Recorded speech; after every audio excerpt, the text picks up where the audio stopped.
है मेरे भारत के 85 मूल निवासी शूद्र साथियों, एक गीत आपके बीच में जा रही है, खास तौर से अपने महाराष्ट्र वासियों के सम्मान में। आदरणीय हमारे सूर्यभान कवि महाराष्ट्र से इस गीत को भेजे और उन्होंने कहा कि यथाशीघ्र जितनी जल्दी हो इस गीत को YouTube पर आप भेजें। तो आदरणीय हमारे बड़े भैया श्री मन्नू यादव और राजन यादव की देखरेख में ये गीत जा रही है।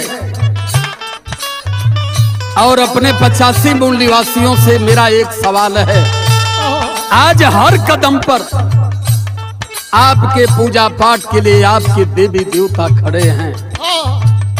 जिन देवी देवताओं को आपने आज तक पूजा है, कभी खस्सी भेड़ा के नाम से, कभी मुर्गा मलिदा के नाम से, तो कभी नारियल चुनरी, तो कभी पान फूल बतासा, क्या दिया है उन देवताओं ने आपको। लेकिन मैं जिस देवता की बात आपके बीच में करने जा रहा हूं, जिस देवता के करो कृपा से आपको पढ़ने का अधिकार, समाज में चलने का अधिकार, नौकरी का अधिकार, IAS TCS डॉक्टर इंजीनियर बनने का अधिकार मिला। बताओ मेरे भारत के 85 मूल निवासी साथियों, उस देवता को आपने कितनी चढ़ावा चढ़ाया है। दिमाग से भूसा को बाहर करो और अपने ओरिजिनल भगवान को पहचानने का प्रयास करो।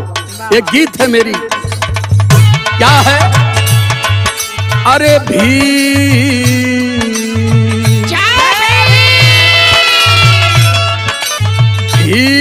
मेरे भगवान तुम ही हो, भी मेरे भगवान तुम ही हो, तू जान ही हमारा है, भी मेरे भगवान तुम ही, तू जान ही।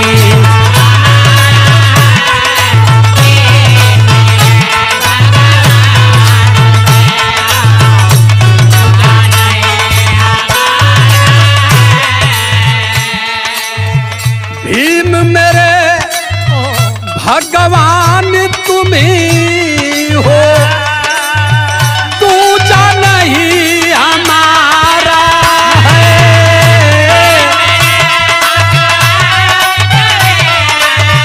तू जान ही हमारा।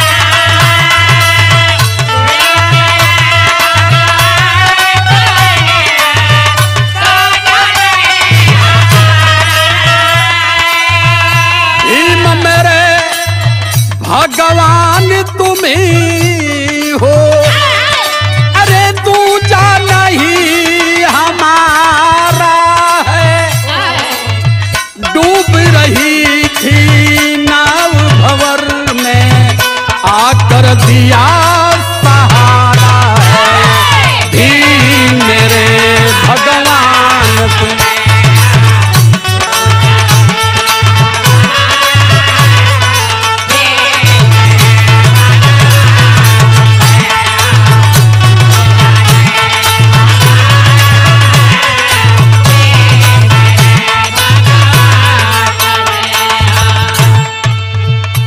मूल निवासी म्यूजिक मंच की ओर से ये गीत भारत के 85 मूल निवासियों के आदर और सम्मान में दी जा रही है। पूरे विश्व पटल पर मेरा ये चैलेंज है, क्या है, किसी कलम में रेस नहीं है, लिख दे तेरी पढ़ाई को।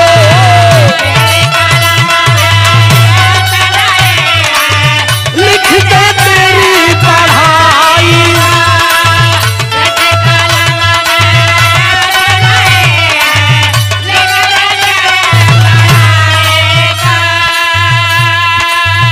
किसी कलम में रेस नहीं है, अरे लिख दे तेरी पढ़ाई को।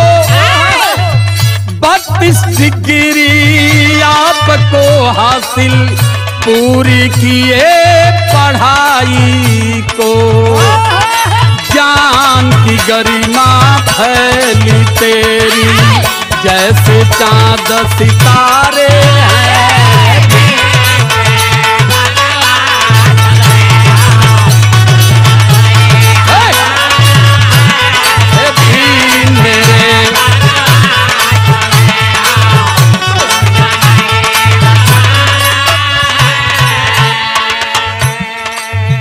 किसी कलम में रेस नहीं है, लिख दे तेरी बढ़ाई को। बाहर मेरे परम पिता, भारत नहीं बल्कि पूरी दुनिया को आपने अपने कलम के बल पर हिला करके रख दिया, और शूद्रों के ताकत को भी एहसास करवा दिया। आप हमें शूद्र बना दिए, तुम अपने श्रेष्ठ ब्राह्मण बन करके बैठ गए। लेकिन ऐ श्रेष्ठ ब्राह्मण सुनो, औकात नहीं अब तक पैदा हो पाई तेरे अंदर कि मेरे प्रभु भीम जैसा एक विद्वान तुम लोग पैदा कर लिए होते, मेरे संत रविदास जैसा एक संत पैदा कर लिए होते, मान जाता कि तुम श्रेष्ठ हो। लेकिन झूठ और पाखंड की बुनियाद पर तुम श्रेष्ठ बन के बैठे हो। अब तेरी श्रेष्ठता नहीं चलेगी। इसलिए मैं कहना चाहता हूं, शोषित पीड़ित निर्मल जन के लड़ते रहे लड़ाई को,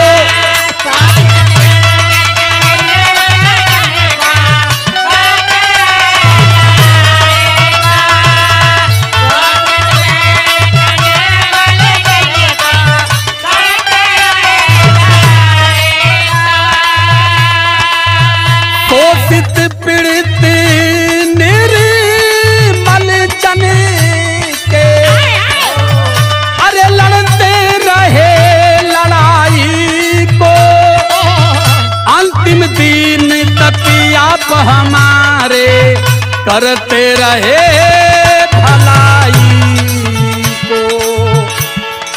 झुका हिमालय चरण में तेरे, सागर पांव पखारा है।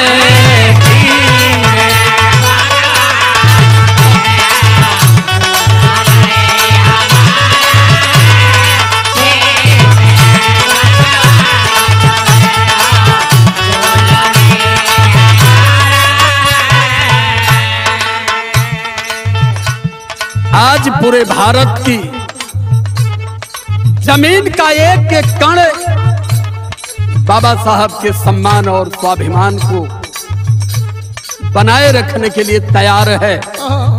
लेकिन धन्य है प्रभु, शब्द नहीं है मेरे पास कि मैं कितना आदर सम्मान आपको कर पाऊं। कहना है जीने का अधिकार है बाबा, तूने हमें दिलाया है।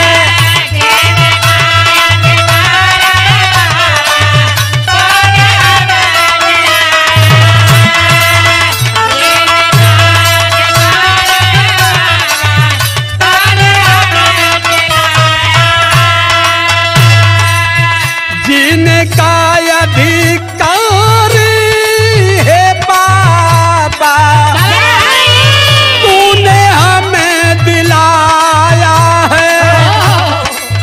राह के पत्थर हम थे पहले, हीरा हमें बनाया है।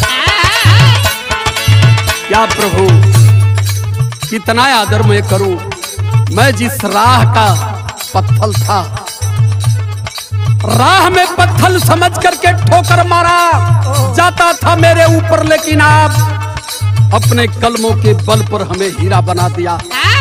लेकिन हम कितनी मूर्ख हैं कि उस मिट्टी के बनाए हुए फर्जी देवी देवताओं की पूजा कर रहे हैं। अंतिम दिन तक आप हमारे करते रहे भलाई को।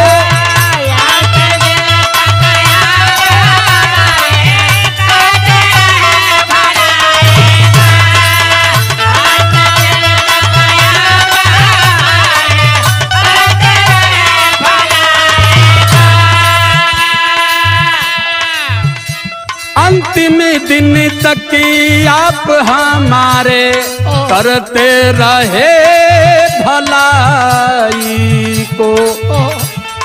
झुका हिमालय चरण में तेरे, सागर पांव पखारा है भीम।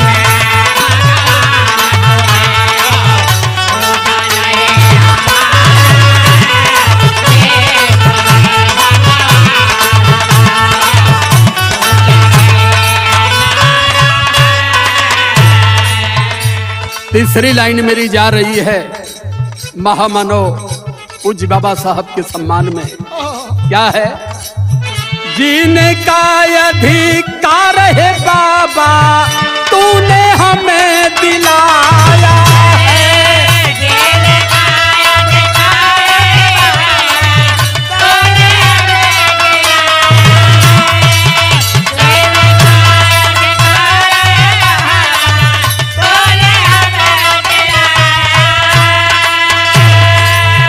जीने का अधिकार है बाबा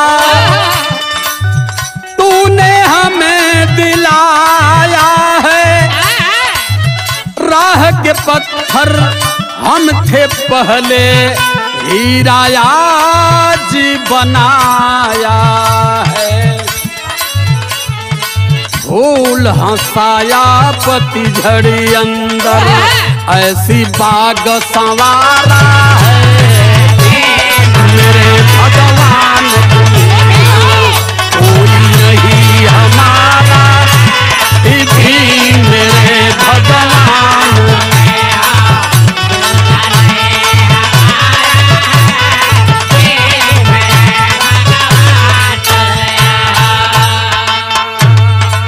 बारे मेरे परम पिता, जिस रास्ते में कंकड़ समझ करके हमें ठोकर मार दिया जाता था, पत्थर समझ करके हमें ठोकर मार दिया जाता था, उस पत्थर और उस कंकड़ को आज आपने हीरा बना दिया। कितना आदर करूं और अपने भारत के 85 मूल निवासियों को कैसे मैं समझा पाऊं कि इन पाखंडियों का साथ छोड़ दो। जा रही है चौथी लाइन परम पिता के सम्मान में। क्या है? तेरी चर्चा विश्व में होती, नाम लिखा है लाखों में।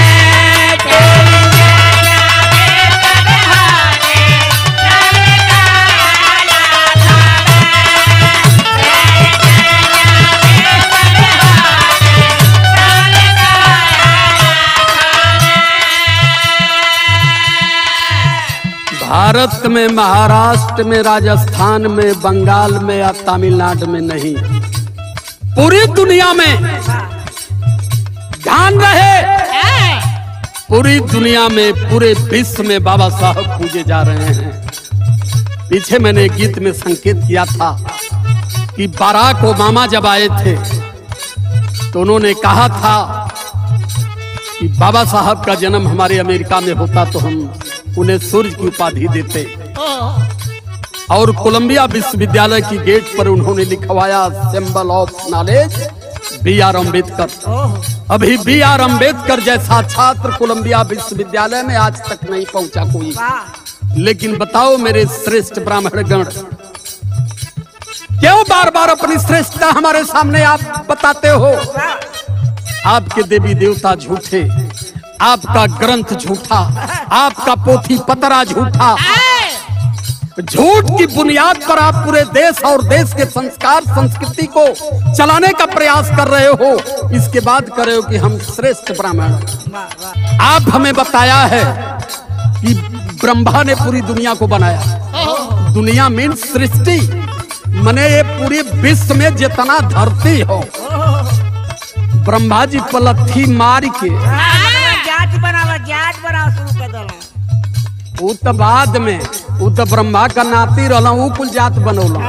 ब्रह्मा के बात सुना, ये पूरी दुनिया में जवन धरती हो, रूस, चीन, जापान, जर्मन, फ्रांस, अमेरिका, ये ब्रह्मा बनौले हमारी धरतिया। कहीं पेड़ कहीं मरुस्थल, कहीं पहाड़, कहीं पोखरा, कहीं समुंदर, कहीं नदी, ये ब्रह्मा बनौले हम।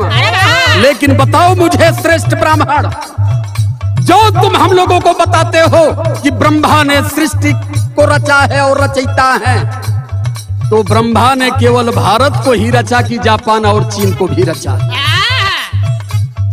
क्यों तेरे ब्रह्मा को अमेरिका, चीन, जापान, फ्रांस नहीं जानता है? केवल भारत में वो भी कुछ लोग जानते हैं।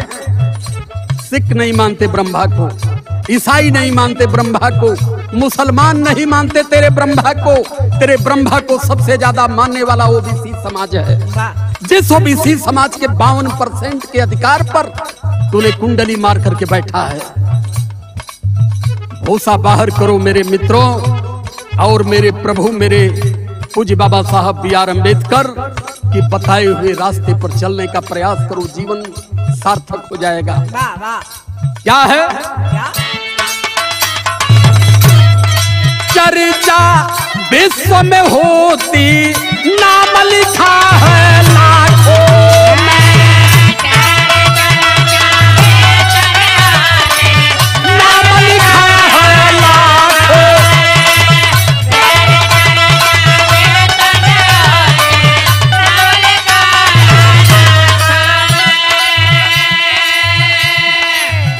तेरी चर्चा विश्व में होती, अरे नाम लिखा है लाखों में।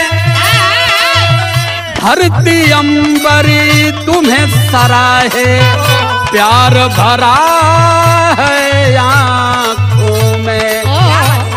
नाज हमें है तुम्हीं पर बाबा, तुम ही प्राण आधारा है मेरे भगवान।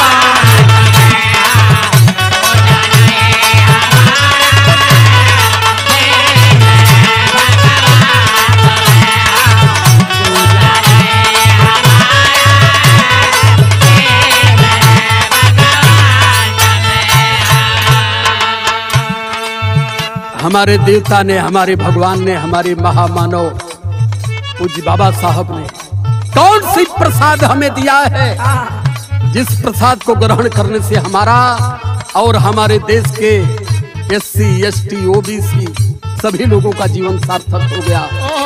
लेकिन ये मदारी, ये पाखंडी लगातार उस विचार को कुचलने का प्रयास कर रहे हैं।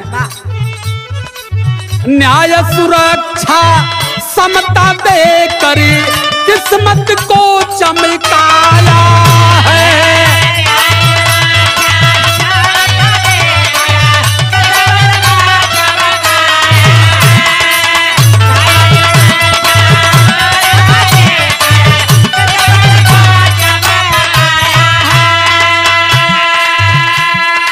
न्याय, सुरक्षा, समता, बंधुता, भाईचारा।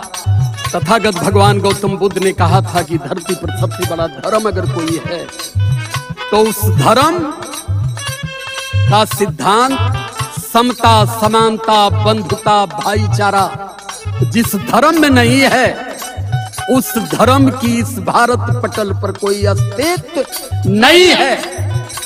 और हमारे परमपिता पूज्य बाबा साहब B.R. अम्बेडकर भी यही कहे थे, समता लाओ, समानता लाओ, बंधुता लाओ, भाईचारा पैदा करो। इसलिए कहना है न्याय, सुरक्षा, समता देकर किस्मत को चमकाए हो।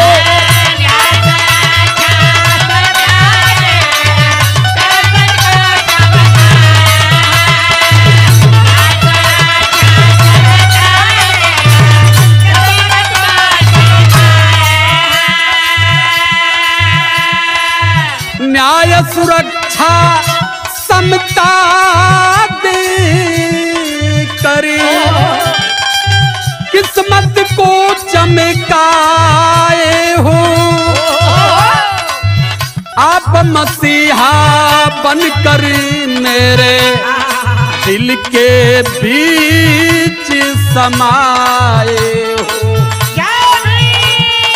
सूरज भान की प्रीत तुम्हें है, राजकुमार का नारा है।